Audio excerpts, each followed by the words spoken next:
154 million years before our time, in the humid, alien forests that would one day become China, a creature moved through the canopy. It was a whisper of life in a world of thunderous footsteps, an impossibly delicate being in an age of titans. Everything about this animal, no larger than a common pigeon, was a contradiction, a puzzle sculpted from bone and feather. Its name was Epidexipteryx.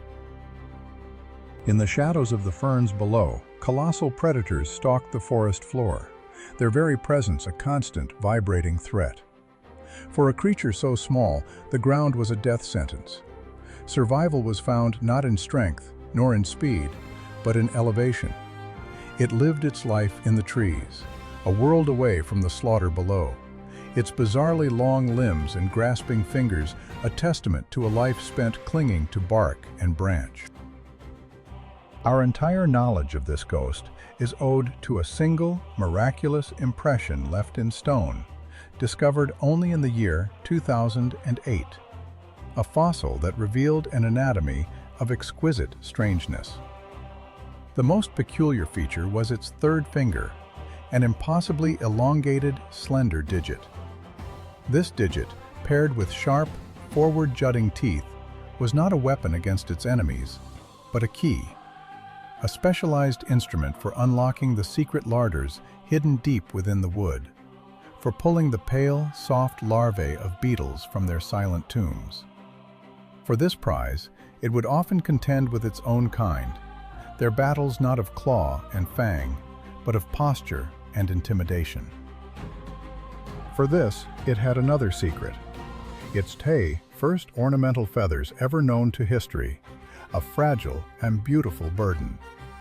They existed only for display, to threaten a rival or entice a mate. Its very name means display feather, a creature defined by a beauty that could not protect it from the jaws closing in from below. Yet the canopy was a stage for more than one strange actor. In this same world, a far more refined hunter perfected the art of arboreal life, the microraptor. Preserved in stone with such clarity that we can see the whisper of every filament, this creature was a nightmare in miniature. Less than a meter in length, with razor-sharp claws, it was born to kill amongst the branches. It would stalk its prey, perhaps a small lizard, watching as the desperate animal made its final, hopeful gamble. The lizard leaps from the branch, its skin catching the air, transforming its fall into a graceful, gliding descent. A moment of freedom, a fleeting promise of escape. But the microraptor could also glide. It would launch itself into the void, not falling, but pursuing. A four-winged shadow, a feathered missile that turned the lizard's only advantage into a shared and fatal airspace. These were not monsters, not simple beasts. They were fleeting experiments in evolution's grand theater, intricate designs of life that flickered briefly and then were gone, leaving behind only the faintest, most beautiful of echoes in the silent stone. The fossils tell a story, etched in stone for millions of years. A story of a creature called Microraptor and its absurd attempt to defy gravity. Its remains show us, with perfect clarity, that both its front and back legs were adorned with long, extravagant feathers. A full set, 4 wings. An evolutionary experiment that screams, more is more.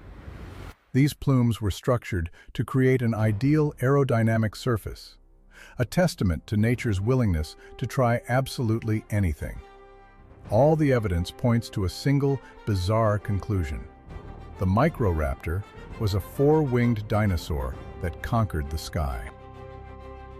Of course, conquered is a strong word for what was, essentially, a glorified leap of faith from a tall branch.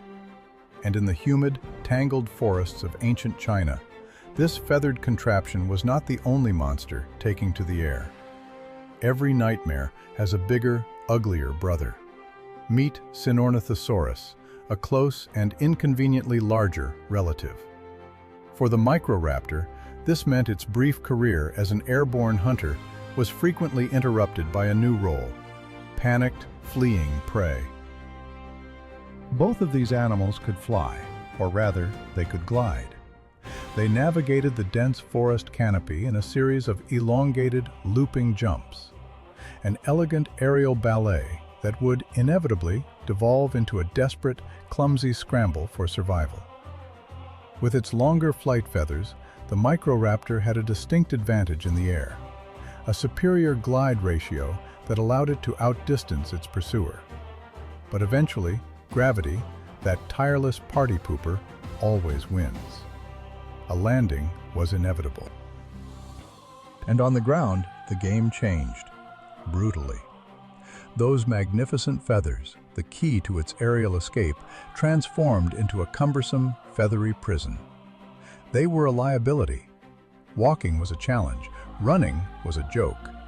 The Microraptor became a shuffling, awkward mess, tripping over its own evolutionary ambition. Its larger cousin, however, had no such design flaws. On solid Earth, the Sinornithosaurus was faster, stronger, and relentlessly efficient. The tables didn't just turn, they were flipped over and set on fire. The only hope for the Microraptor was to scramble to the nearest tree, its one sanctuary in a world suddenly filled with teeth. But a missed meal was hardly a tragedy for the Sinornithosaurus, because this creature was hiding a secret, a truly horrifying biological ace up its sleeve, a superpower you won't find in any other dinosaur. This thing was venomous. Yes, let that percolate. A venomous dinosaur. As if claws and teeth weren't enough, evolution's R&D department decided to add chemical warfare to the mix. A close study of its teeth revealed unusual, specific grooves running down their entire length, eerily similar to those of a modern Gila monster. A perfect delivery system for poison. As a finishing touch, scientists discovered a hollow space in the jaw right above these specialized teeth. A neat. So what we have is a gliding, feathered nightmare that doesn't just bite you, it injects you with a cocktail of agony and paralysis. It was a predator that mastered both the air and a gruesome, toxic kill. One of history's most brilliantly sadistic creations, a creature you underestimate only once. Incidentally, the Sinornithosaurus was one of the first feathered dinosaurs ever discovered. The very first was unearthed in 1996, confirming what many had long suspected, the direct, undeniable link between dinosaurs and modern birds. And yet, for all their feathered ambition, these creatures were merely dabbling in aerial theatrics. The true masters of the prehistoric sky were a different breed altogether, the pterosaurs. And among their vast and varied ranks, the tapigerids stood out for their sheer, glorious absurdity. They sported a ludicrously oversized crest on their heads, a bony mohawk that would make any 80s punk proud. But this was no mere fashion statement. It was a sophisticated piece of biological hardware. This crest may have functioned as a highly sensitive motion detector, catching the faintest fluctuations in air pressure and feeding the data directly to the inner ear, which served as a built-in gyroscope. The crest was both a sensor and a rudder, a single piece of anatomy that granted the tapigerids astonishing agility in the air. It's a beautiful, elegant system, isn't it? Every creature, a marvel of engineering, perfectly designed for one thing and one thing only: the efficient and brutal extermination of some other creature. A four-winged glider desperate to escape a venomous stalker, a flying reptile with a sensory crest to outmaneuver them all. Whether it's a neurotoxin-laced bite or a better stock portfolio, the fundamental goal remains identical.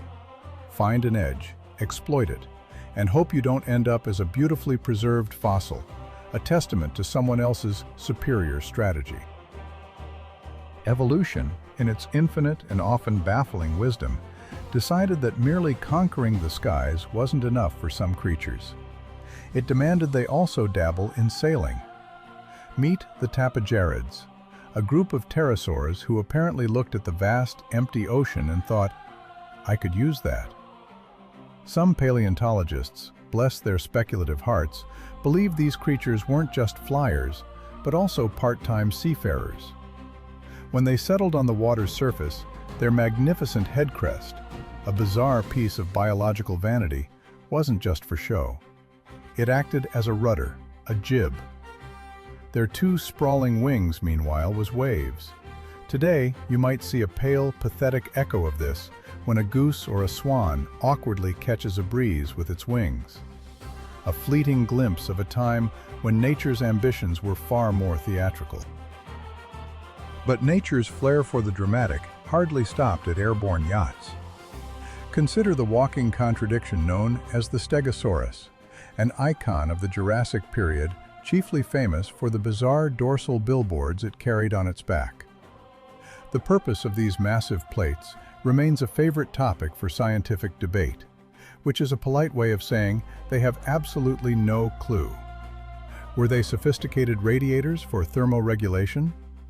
A desperate attempt to look bigger and scarier to things with actual teeth? Or maybe, just maybe, they were elaborate mating displays, proving that even 150 million years ago, looking ridiculous was a valid romantic strategy. Perhaps they were all three, a Swiss Army knife of evolutionary weirdness. This lumbering, armored giant, however, rarely walked alone. Fossil records paint a curious picture. Wherever you find a roamer, read scientists to imagine a prehistoric buddy cop scenario. Here you have these two species, locked in a mutually beneficial partnership, born of pure, unadulterated terror. The Stegosaurus was a fortress of muscle and bone, a walking tank ending in a medieval torture device a cartoonist so brilliantly named the Thagomizer. The Camptosaurus, on the other hand, was a nervous, perpetually jumpy herbivore with no armor, no spikes, nothing but a pair of oversized, paranoid eyes and a brain just large enough to comprehend its own terrifying fragility. One was the brawn, the other was the alarm system. The Camptosaurus would act as the lookout, its keen senses scanning the horizon for trouble, while the Stegosaurus provided the heavy, spike-tailed response. A herd of mixed species, huddling together to slightly improve their odds in a world designed to kill them. And they needed that alarm. Lurking in the Jurassic foliage was the Allosaurus, a 1.5-ton engine of teeth and hunger, an ambush predator that relied on the shock of its arrival to scatter the herd and pick off the weak.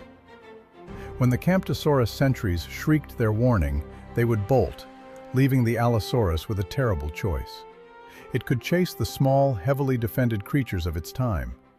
The Stegosaurus was nearly invulnerable from the rear, so a direct frontal assault was the only option. The predator was forced into a head-on confrontation, a deadly dance with a 4-spiked wrecking ball, where a single misstep, a single blow from that tail, meant instant, crushing death. You see this ballet of destruction in documentaries, rendered in glorious computer-generated imagery, and you think, it's a nice story. A plausible guess cooked up by people who dig up bones for a living. How could they possibly know the specifics of a fight that happened before the concept of yesterday was even a twinkle in humanity's eye? Because sometimes the universe has a dark sense of humor and leaves behind a receipt. 150 million years of silence, broken by a single damning piece of evidence. A fossil unearthed in 2005. A dorsal plate from a Stegosaurus. And in that plate, a U-shaped wound, a piece missing, a bite mark. A wound that matched with chilling, millimeter-perfect precision the jaw of an Allosaurus. In the silent archives of stone, where the chronicles of a lost world are written in petrified bone, one vertebra tells a story not of death, but of a brutal, defiant survival. It belonged to an Allosaurus, a predator at the apex of its time, a king of the Jurassic wastes. Yet this king bore a grievous wound, a deep and violent puncture scarring the very core of its spine. The evidence is unmistakable, a signature left by the thagomizer of a stegosaurus, the lethal quartet of spikes at the end of its tail. The blow was not a glancing one. It was an act of pure, desperate power, a spike driven with such force that it pierced the dense bone, a violation that should have spelled the end. It should have severed nerves, induced paralysis, and left the great hunter to be consumed by the lesser scavengers of its own kingdom. But the story does not end there. For woven into the fabric of this ancient injury are the undeniable signs of healing. The bone had begun to mend, to knit itself back together around the chasm of the wound. This Allosaurus, against all odds, walked away from a death blow. It survived. Survival, however, was not always a story of predator and prey. Sometimes it was a tale of stranger weapons and more bizarre forms of combat. Consider a creature that seems to have walked directly out of a forgotten mythology. A beast so fantastic it was given a name to match its appearance. Dracorex, the Dragon King. Its head was a crown of horns and ornate knobs, a living sculpture that truly belonged to the realm of fantasy. Yet this fearsome visage concealed a mind of profound simplicity, a brain that was but a whisper in the vast, hollow chamber of its skull. Its strength was not in cunning, but in constitution.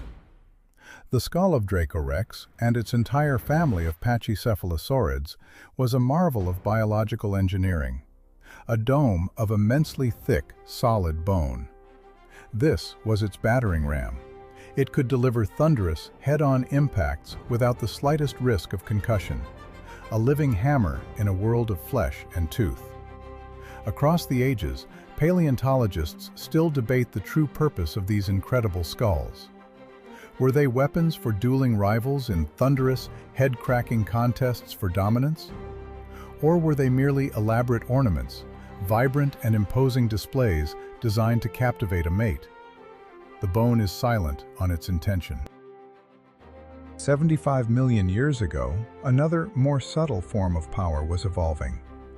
It belonged to an animal that walked through a world of titans, a creature that understood that true strength is not always measured in force.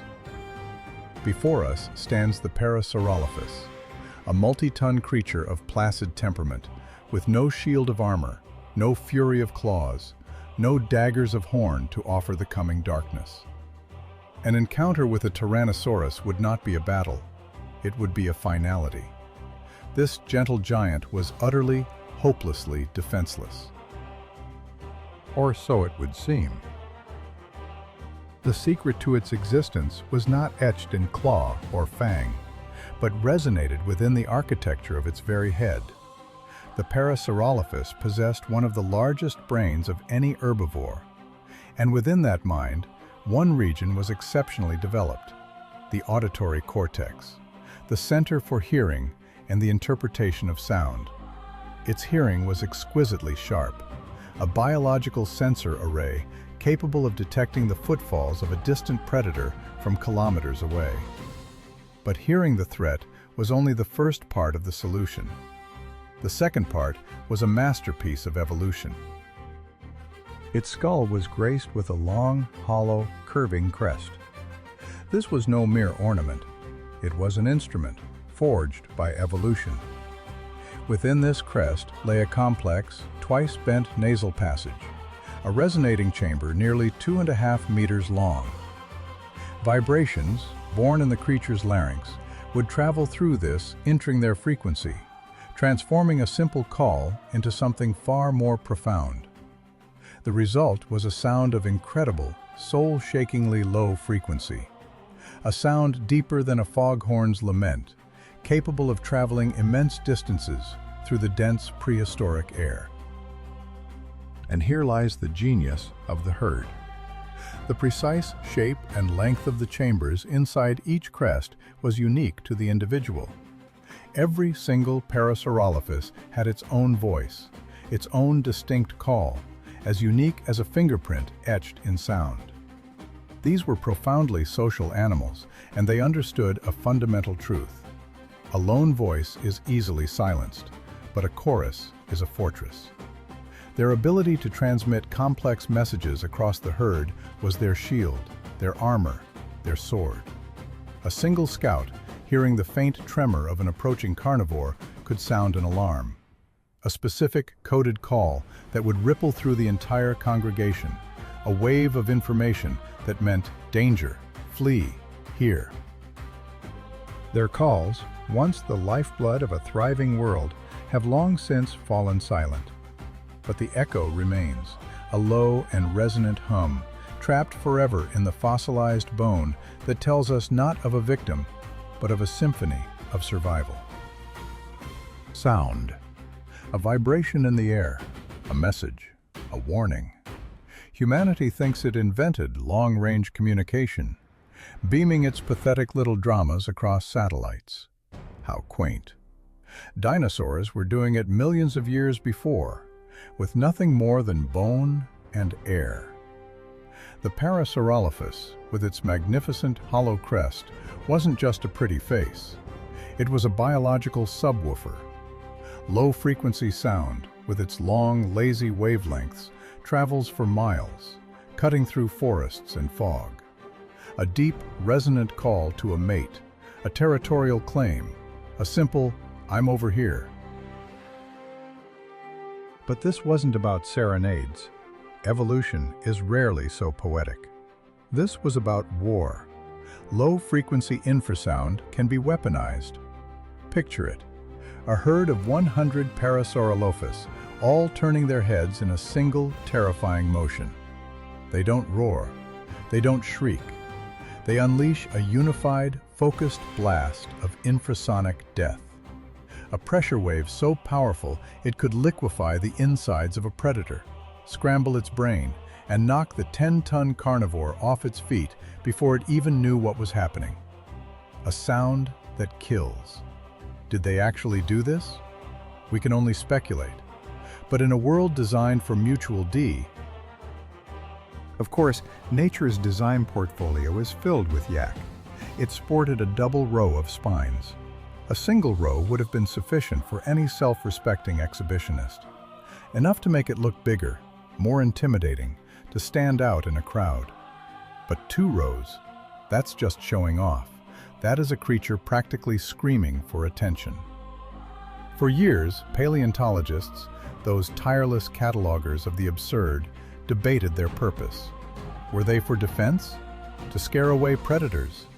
A flamboyant display for potential mates? They argued and published papers, building entire careers on guessing the function of a prehistoric fashion stat.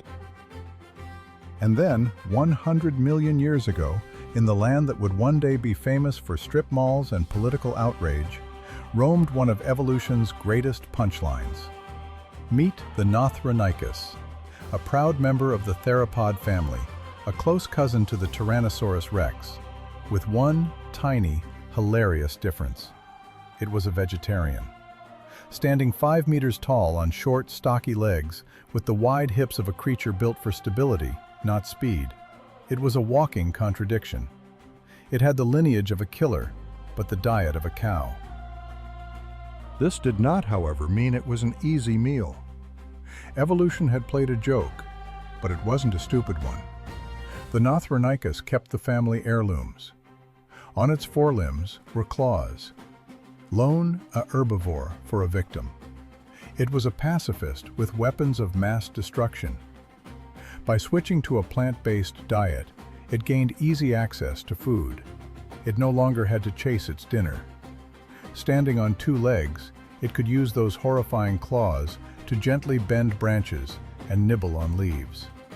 A perfect, peaceful existence. Except for the constant threat of being eaten alive. It couldn't run. Its entire defense strategy was to stand its ground and swing. A one-on-one fight was a spectacle of bloody justice. But against a pack, all that brute force meant nothing. It was just a bigger, slower meal. Let's journey to the Gobi Desert, 85 million years ago. A different kind of drama unfolds. Here we find an oviraptorid, the very portrait of parental devotion. Fossils have shown them sitting on their nests, stony guardians protecting the next generation. A noble image, at least until it got hungry. And it always got hungry. So the dedicated parent would have to leave, venturing out to hunt, leaving its precious clutch of eggs completely exposed, vulnerable to every local connoisseur of unborn dreams.